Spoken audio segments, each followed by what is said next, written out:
A month ago, if you had told me that the book The Mighty Chewbacca in the Forest of Fear would have some very interesting new lore about the dark side of the Force, I would have been very skeptical of you.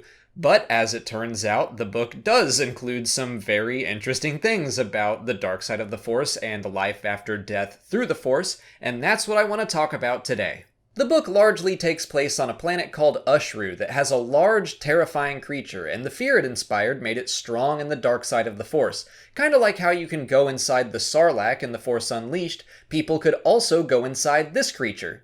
Many people were drawn to the creature, kind of like moths to a flame, and they would wander inside and then be eaten. But one woman who was Force sensitive made her way into the creature and was actually able to survive there. And she meditated on the dark side of the Force, she learned a lot about it, wound up surviving centuries longer than she should have, and she wrote all of her findings down in a book.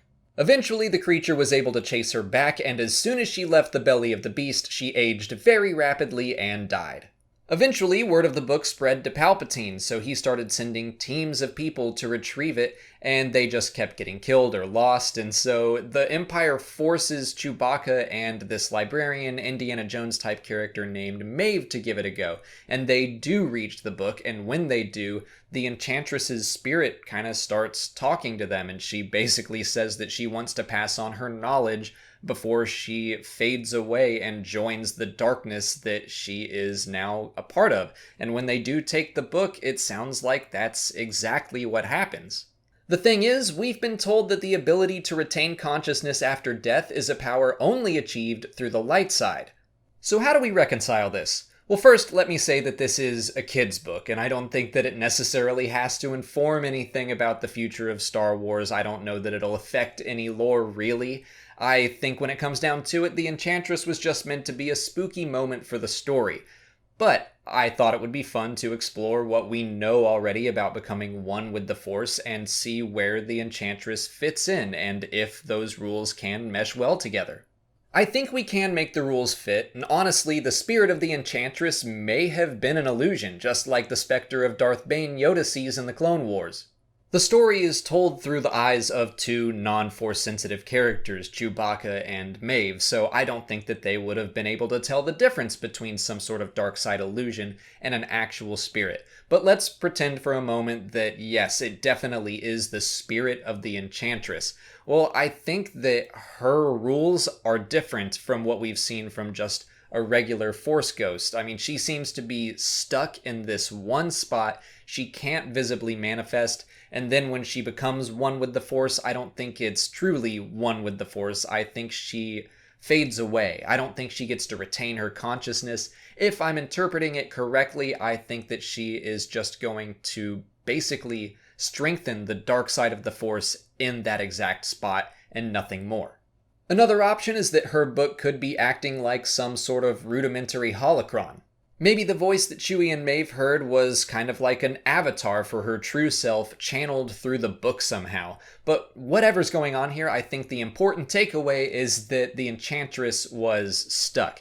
Even in life, she survived longer than she should have, but she had to stay right where she was. It's all very similar to the Grail Knight in Indiana Jones and the Last Crusade, and like I mentioned, this story does take some cues from Indy. So, does this change what we know about becoming one with the Force or life after death in Star Wars? Yeah, I would say a little bit, assuming that the Enchantress is actually a spirit and not an illusion or anything else. This would be the first canon dark side spirit that we've ever encountered. But the limitations that we've seen make it okay to me, at least. It seems like she's either haunting a location or a specific object and nothing more. It's kind of like Exar Kun haunting the Masasi Temple in Legends, or it might be similar to the corrupting power of dark-side lightsabers and masks we've seen pop up in canon. When Yoda learns from the Force priestesses that the ability to retain your consciousness after death is a power that can only be achieved through the light side, maybe that doesn't necessarily mean that Darksiders can't also desperately cling to some form of existence after they die. They just have to do it through some form of location or object. It just seems like they have a lot more limitations to what they can do once they physically die. Again, I was very surprised to see anything like this show up in a kid's book, so kudos to Tom Engelberger for including it. But this is all my own opinion and interpretation on what I read, so I would love to hear what you guys think. Was the Enchantress really there? Was she stuck? Is she an illusion? What do you think is going on there, and does it change anything about what we know about becoming one with the Force? Let me know in the comments. If you haven't already, please like this video, subscribe to the channel, follow me on Twitter, Instagram, and Facebook, and consider checking out my Patreon page. As always, thanks for watching, and may the Force be with you.